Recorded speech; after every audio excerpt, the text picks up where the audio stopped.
Hello, everyone. This is William Lee back with another installment of my series on Thomas Mann's Magic Mountain in the context of life in Davos and at a sanatorium. I'm at Hotel Schatzalp, which was formerly Sanatorium Schatzalp, and it's the only sanatorium that was mentioned by name, by its real name, in the Magic Mountain. So I'm out on a first floor terrace that's connected to the business manager's apartment, where during the sanatorium era, this is where the business manager lived, on the apartment that has this terrace. And you can see behind me the funicular station, so the cable car that goes up the steep mountainside, and arrives at Schatzalp. And there's also the restaurant. I don't know if you can see it. So the sanatorium had a restaurant. The Berghof, where Hans Castorp was staying, also had a restaurant. But in that case, it was inside the sanatorium, and Schatzalp is right across from the sanatorium, and it catered not just to patients but to tourists, primarily to tourists, in fact. So now we're moving inside the manager's apartment. And the theme for today that I want to discuss is Hans Castorp's introduction to his room and what went on in that room for patients. I'm just going to close the door to the terrace because it's windy and I don't want it to slam. Okay, so again, back in the business manager's apartment, and here we are. So Hans Castorp is brought to his room, his private room, by his cousin Joachim Simpson when he arrives at the sanatorium. And I should say, for those of you who haven't read the book, it is about a young man, I believe he's 24 when he arrives, who comes to visit his cousin at a sanatorium in Davos, thinking he'll only stay 3 weeks, and he ends up staying 7 years. By the way, I've got my Schatzalp hat on today. Yesterday I was wearing a more historical Polish hat. So Hans Castorp is already a little disoriented when he arrives at the end of August 1907 because he's from a seaport, Hamburg, and it's his first time coming for a stay in at high altitude in the Alps. And it really does, when you come up to this valley, on the train, as Mann describes, and you're climbing and climbing and climbing, and then finally you come to this beautiful high alpine valley. And for someone not used to this environment, it is a bit disorienting. And we talked a bit about how the weather can be disorienting too, because you can have snow even in August. So his room is number 34. And it's next door to Joachim's room. And it's going to be his environment for the next 7 years. He never mentions changing rooms. And when I was out on the terrace, I had meant to introduce myself with an unlit Maria Mancini. So Hans Castorp, in this section of the book called Room 34, it's the first chapter, but it's the second section. It's its own little section. He tells Joachim that he's brought, I think, about 200 Maria Mancini cigars. And you can buy them in Davos. And I don't smoke a lot of cigars, mainly only when I'm here, but they're very nice, very mild. And so if you're going to smoke a cigar, I recommend them. So he's in his room. And let me just look at my notes. Clumsy of me, I know. And he discovers that it has white, what's the word that's used? Enamel walls. And you can see that this manager's apartment also has. And in fact, in a lot of the guest rooms or the old patients' rooms, including the one that Grand Duke Dmitri was in, it's white panels all the way around, and even the ceiling is white wooden paneling. I don't know if you would call this coffered. It's very shallow, but you can see it's not just a plain white wall. That's a reproduction of a painting there. So he's in his room. It doesn't have a bathroom. The rooms at that time did not have private bathrooms. They just had a wash basin, and the bathrooms were added later. So we can talk about that later and talk about the restaurant later. So when Dmitri came in 1939, his room certainly had a private bathroom. Okay, what else does he have? He has wildflowers that his cousin has very kindly put in the room in advance for him. And if you're here, not a good idea. If you want flowers, which are of course a very nice touch, get them at a florist, because the wildflowers here are protected, and Schatz Alp is also in the middle of an alpine botanical garden. So certainly those flowers are protected, but even the wildflowers are.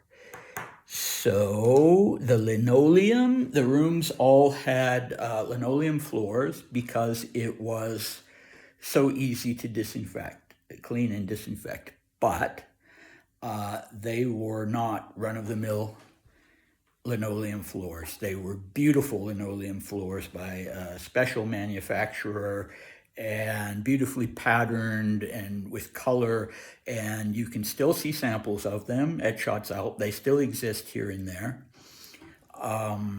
And especially if you come here, you'll see that the doors to all the guest rooms are double. So you open the door from the corridor, and aha, there's another door. There's a little space between it, and then there's another identical door, and you go into the room, and in that little space between, a lot of original linoleum has been found as renovations have been done, and some of it has been restored. So what else?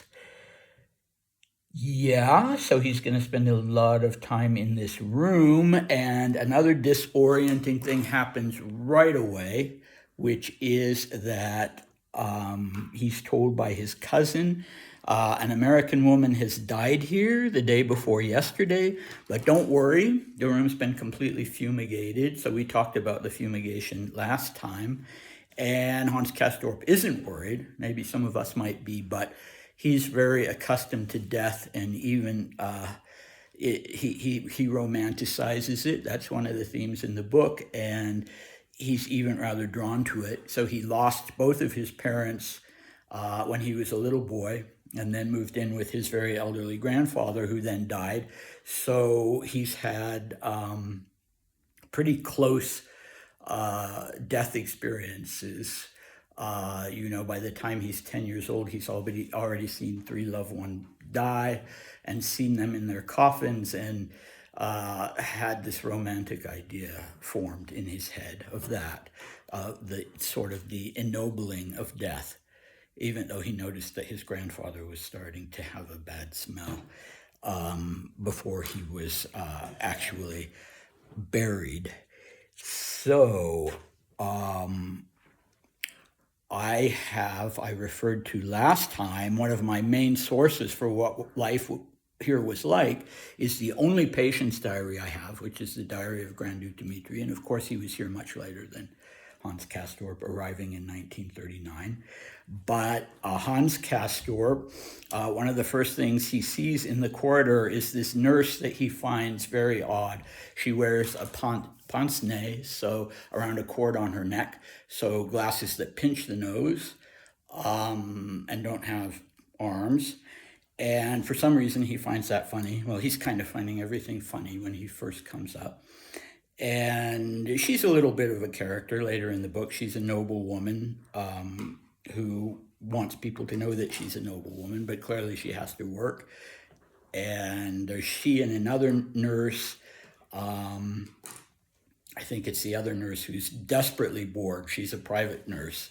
The noblewoman nurse works for the house. She's the head nurse for the house. But this other private nurse is always trying to corner the cousins in the corridor to have somebody to talk to. So Dimitri also had this experience when he came up to Schatz Alp, and he was very disoriented, and the war had just started, so that made things even scarier. And when he got to his room, he was so exhausted and so relieved to be at the sanatorium that he says in a letter to his sister that he actually got down on his knees and thanked God for bringing him here safely from Paris in the midst of the outbreak of the war. And then a nurse came to put him to bed.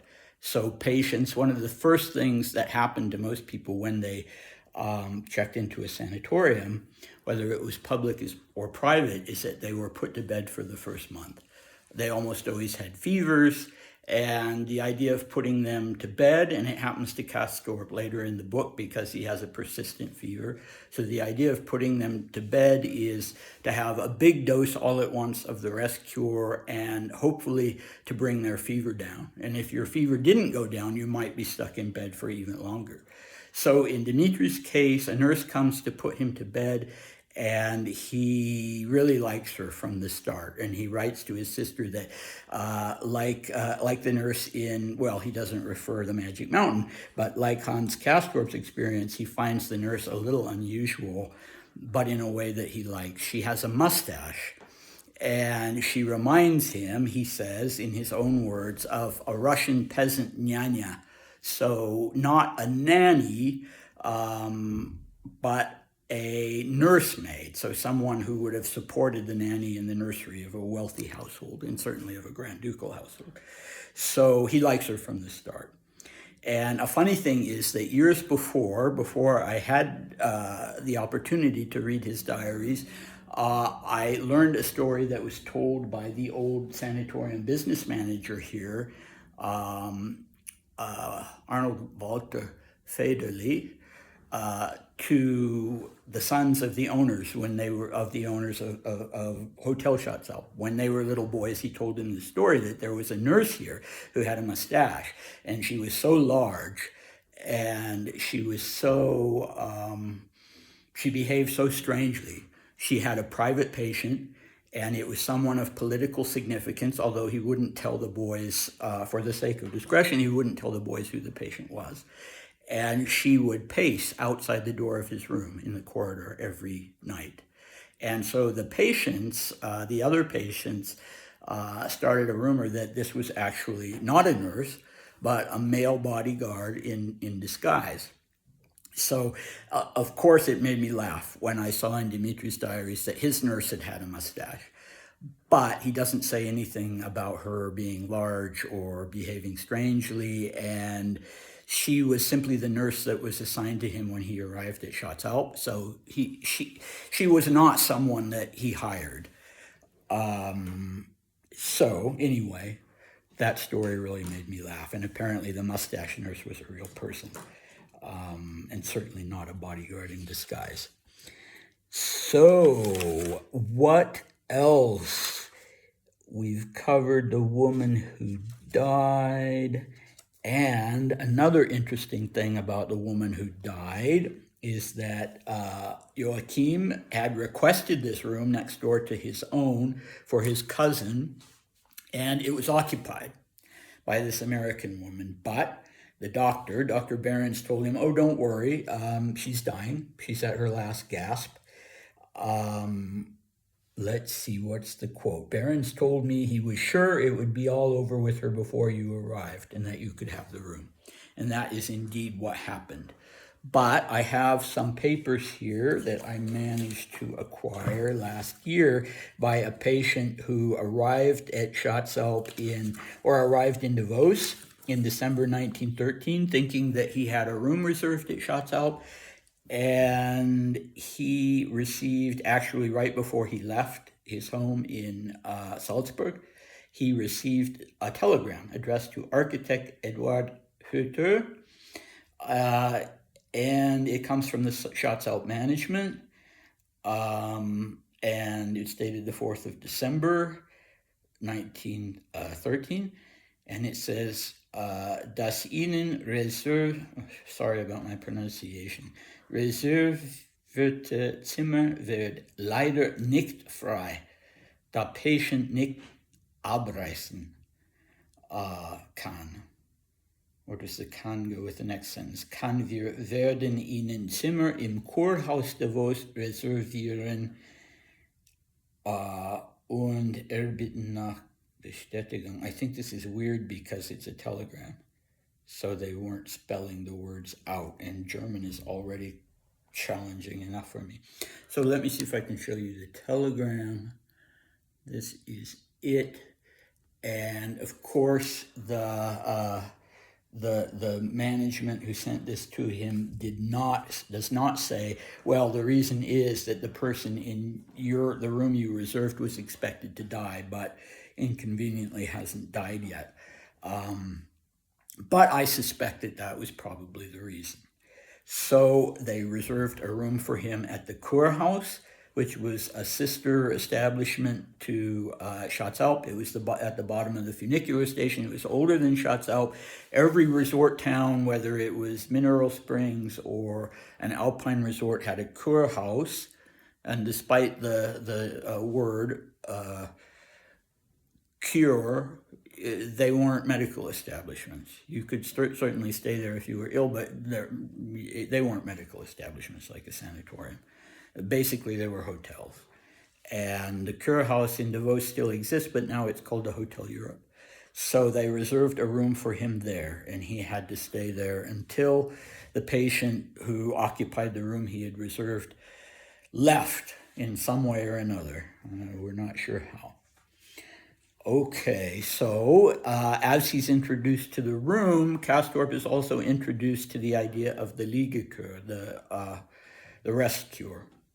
And he's told by his cousin that patients are required to do this for a certain amount of time every day. And Joachim, his next rest cure will be it's already after dinner, I think. So he's ready for his rest cure, which has been interrupted by Castorp's arrival.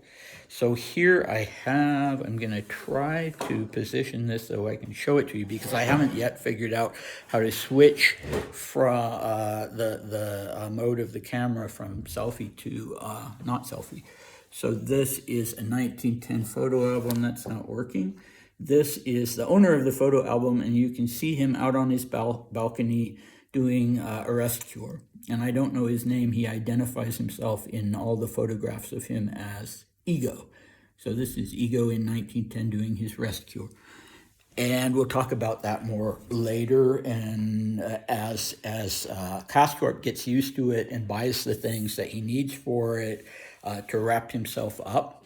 So the idea was in sanatoriums at that time that not only exposure to the open air, but specifically exposure to cold air, whether you were in the mountains or not, was important, was therapeutic. So Castorp is a bit incredulous. He finds out that the patients wrap up in all weather, no matter how cold it is, and go out and do their rest cures on the balcony instead of in their rooms. And I've tried to read as many books as possible about life in other sanatoriums. Most of the books that are available are about public sanatoriums. And that was one of the biggest shocks to patients when they first came to a sanatorium, is that they were basically expected to not just lie in bed, but lie in bed outdoors. And in some sanatoriums, they were given beds on sleeping porches. So they weren't just out there a couple of times a day. They were there all the time. That was where they lived. And there were no windows. They were just open air. And this took place even in places like Minnesota that had really harsh winters.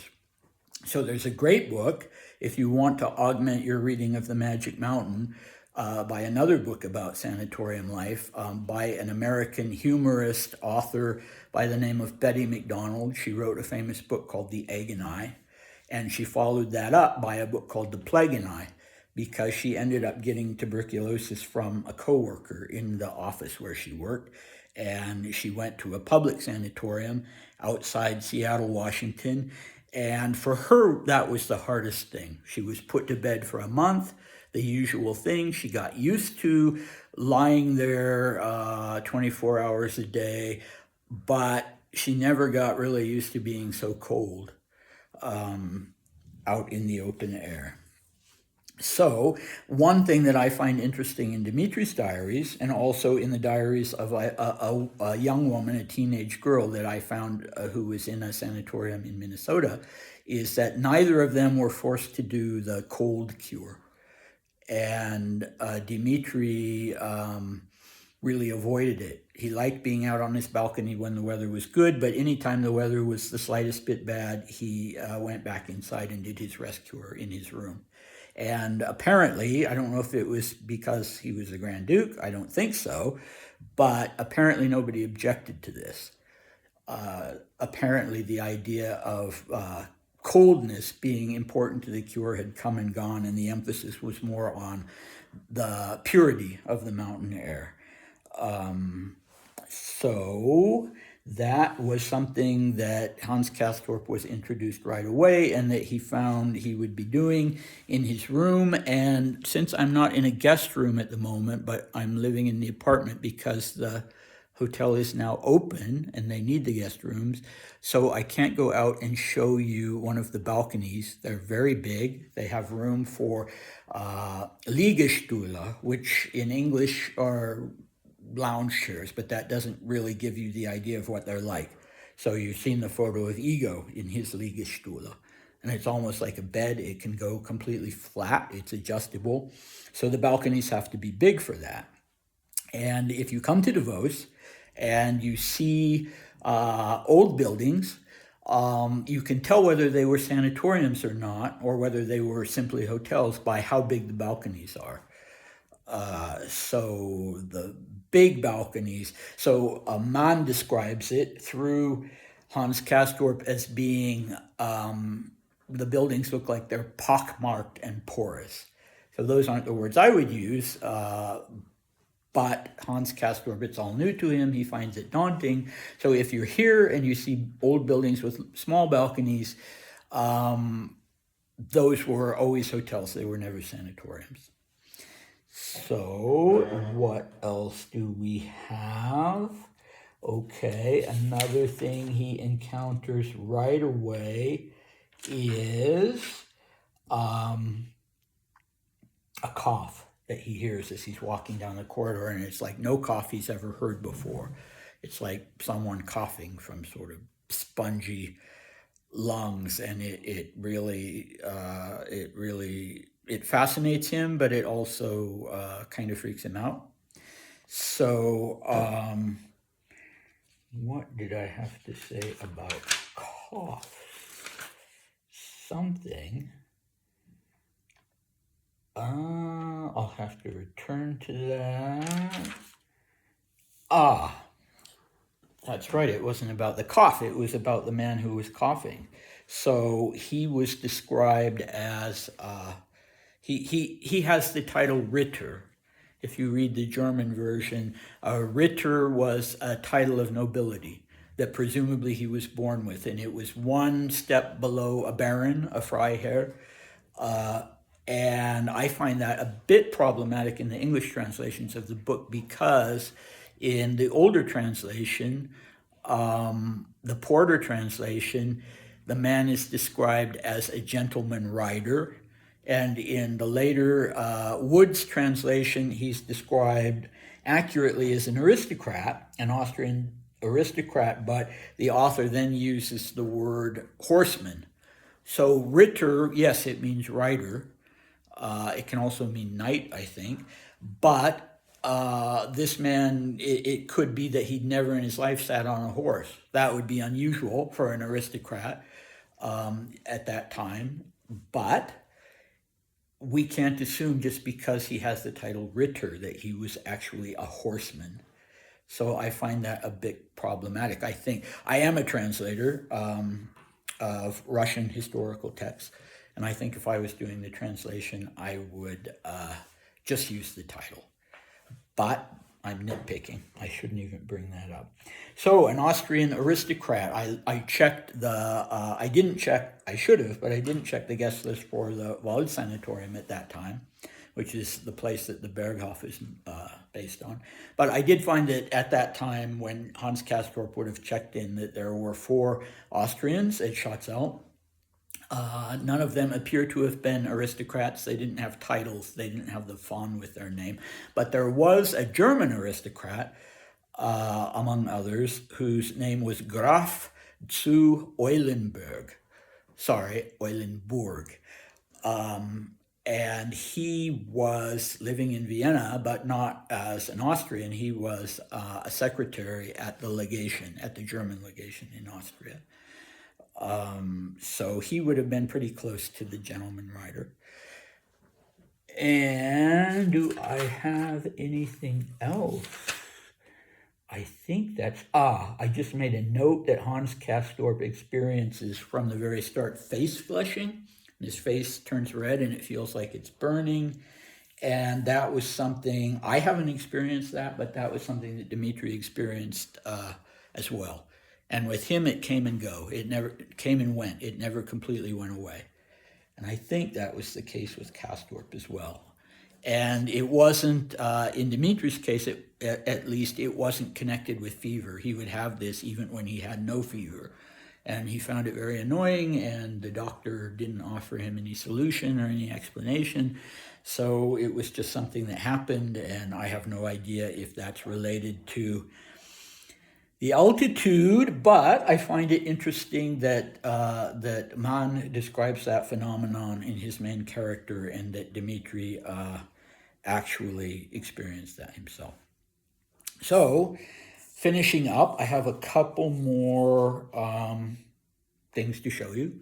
This is Herr Hutter's personalized schedule at Schatzalp with his rest periods, his periods for going out on a walk, which if you were able to do that, it was prescribed for you, just like a medication, you were obliged to do that. His meals, his glasses of milk. How many glasses of milk are there during the day? 2 or 3. Should have looked at this more closely before I started.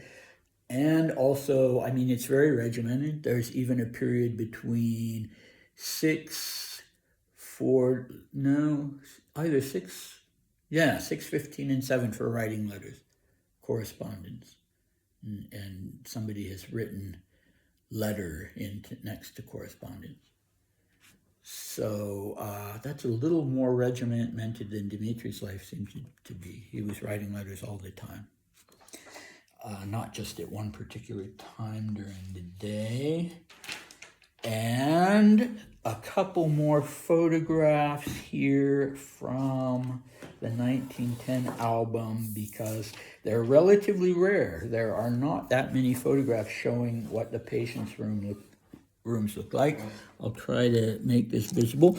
This was the room of a woman named Frau or Fräulein Hilda Harmer. I'm not sure which.